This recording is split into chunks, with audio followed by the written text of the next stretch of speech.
وَمَن يَتَوَكَّلْ عَلَى اللَّهِ فَهُوَ حَسْبُهُ، اور جو اللہ پر بھروسہ کرے اللہ اس کے لیے کافی ہو جاتا ہے، اس کی ضروریات کا وہ خود کفیل ہوتا ہے، اور اس کے کام اس کے ذمہ کرم پہ ہوتے ہیں، کو ہو کے دیکھے اس کا۔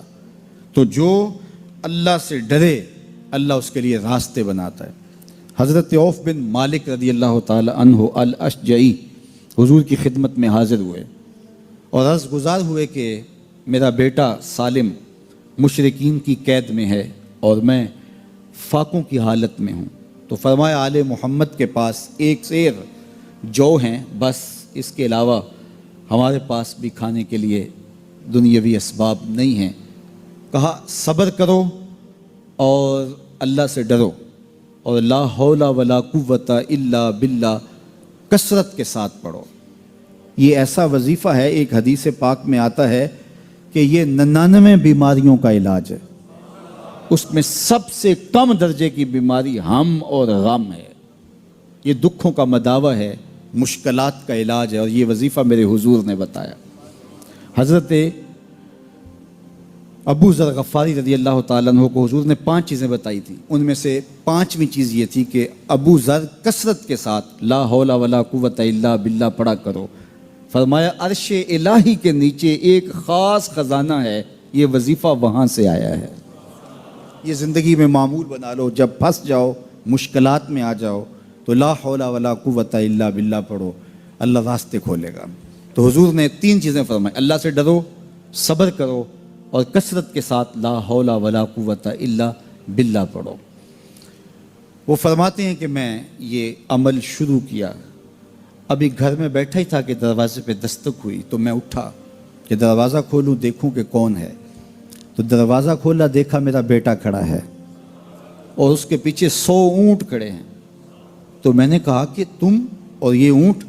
کہا مجھے موقع لگ گیا، میں ان کی قید سے بھاگ آیا اور آتے آتے ان کے 100 اونٹ بھی ہانک لایا ہوں۔ وَيَرْزُقْهُ مِنْ حَيْثُ لَا يَحْتَسِبُ، وہ تمہیں وہاں سے رزق دے گا جہاں سے تمہیں گمان بھی نہیں۔ اس کے ہو کے تو دیکھو، اللہ اکبر، اللہ کے ہو جاؤ تو پھر وہ تمہاری ضرورتوں کا کفیل ہو جائے گا۔ فرمایا حضرت عبداللہ ابن مسعود رضی اللہ تعالیٰ عنہ نے کہ کسی شخص کو فقر و فاقہ آ جائے تو وہ لوگوں کو بتائے کہ میں آج کل بڑے مشکل حالات میں ہوں، ہر وقت لوگوں کو بتاتا رہے تو اس کی مشکل بڑھے گی، اس کی مشکلیں آسان نہیں ہوں گی اس طرح۔ اور اگر وہ اپنی اس مشکل کو کسی سے شیئر نہ کرے بلکہ مصلی بچھا کے اپنے رب سے کہے کہ مالک فقر و فاقہ آ گیا ہے اور اس کا علاج تیرے پاس ہے، اس مرض کا مداوع تیرے پاس ہے۔ تو حضرت عبداللہ ابن مسعود فرماتے ہیں کہ رسول کریم نے فرمایا جلد یا بدیر اللہ اس کو مالا مال فرما دے گا۔ یہ بھی کبھی کر کے دیکھو، مشکل آ جائے، فاقہ آ جائے، مصیبت آ جائے، کسی سے نہ کہو، صرف اپنے رب سے کہو، پھر دیکھنا اس کی کرم نوازیوں کا می کیسے برستا ہے۔ فرمایا اللہ پر بھروسہ کرنے کا جو حق ہے اگر وہ تم ادا کر دو، وہ تمہیں ایسے رزق عطا کرے جیسے پرندوں کو عطا کرتا۔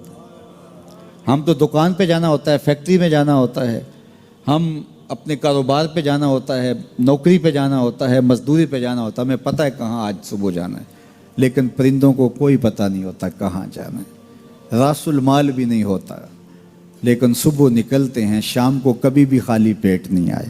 بن توکل پنچھی اڑ دے، خرچ نہ پلے زیرا ہو۔ گھر سے خالی پیٹ نکلتے ہیں، جب واپس آتے ہیں تو پیٹ بھرے ہوئے ہوتے ہیں، اور پھر جو ان کی ضرورت ہوتی ہے اللہ وہ ساری ضرورتیں پوری کرتا ہے، جو ضرورت ان کی ہوتی ہے۔ یہ شیر کتنا گوشت کھاتا ہے اللہ روز اسے دیتا ہے۔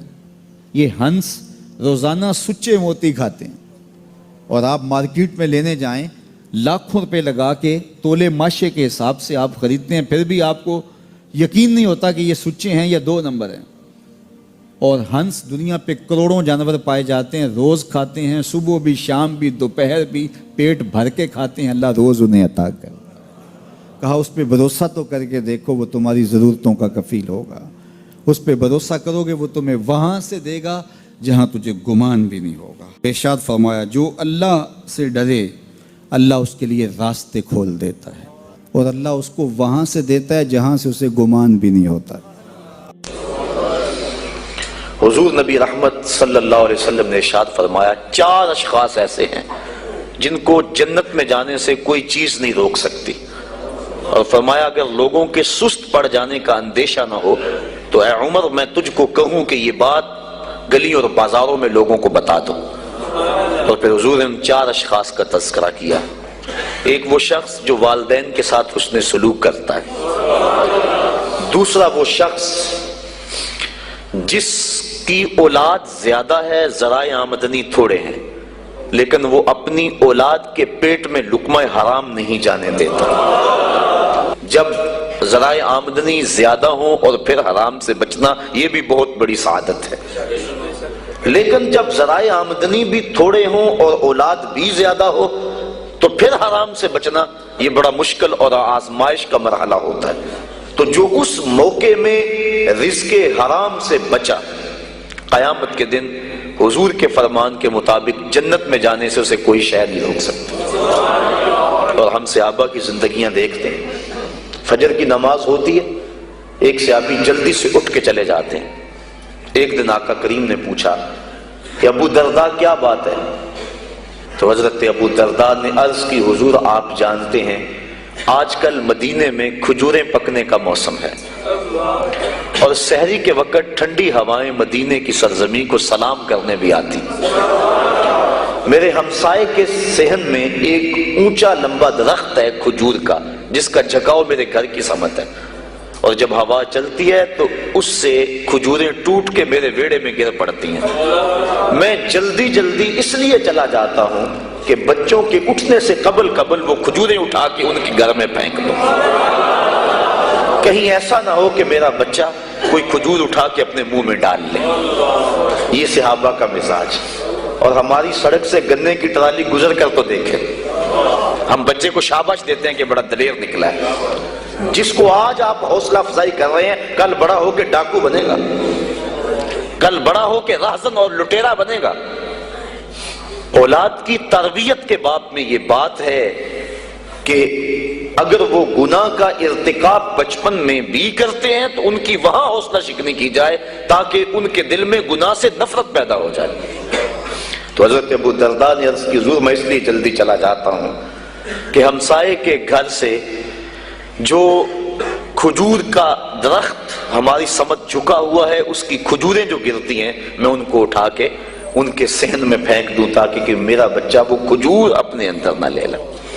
اور آپ جانتے ہیں کہ حضرت امام حسین رضی اللہ تعالیٰ عنہ مسجد نبوی میں آئے، صدقے کی کھجوروں کا ڈھیر لگا ہوا تھا، بچے تھے، ایک کھجور اٹھا کے انہوں نے اپنے منہ میں ڈال لی۔ تو آقا کریم صلی اللہ علیہ وسلم تیزی سے آگے بڑھے اور ان کے حلق میں انگلی ڈال کر حضور نے کہا کہ اس کو نکالو باہر اور اندر سے کھجور باہر نکلوا دیں۔ میں اور آپ اپنے رزق پر اگر غور کر لیں اور اپنے رزق کی حلت کا سامان کر لیں تو عبادت کی لذت نصیب ہو جائے۔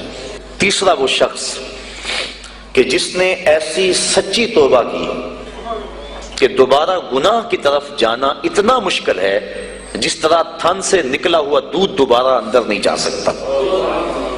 اور چوتھی وہ عورت جس نے اپنی ساری محبتیں اپنے خامد پہ نچھاور کر دی اور اس حال میں مری کہ اس کا خامد اس پہ راضی تھا، اس کو جنت میں جانے سے کوئی چیز نہیں روک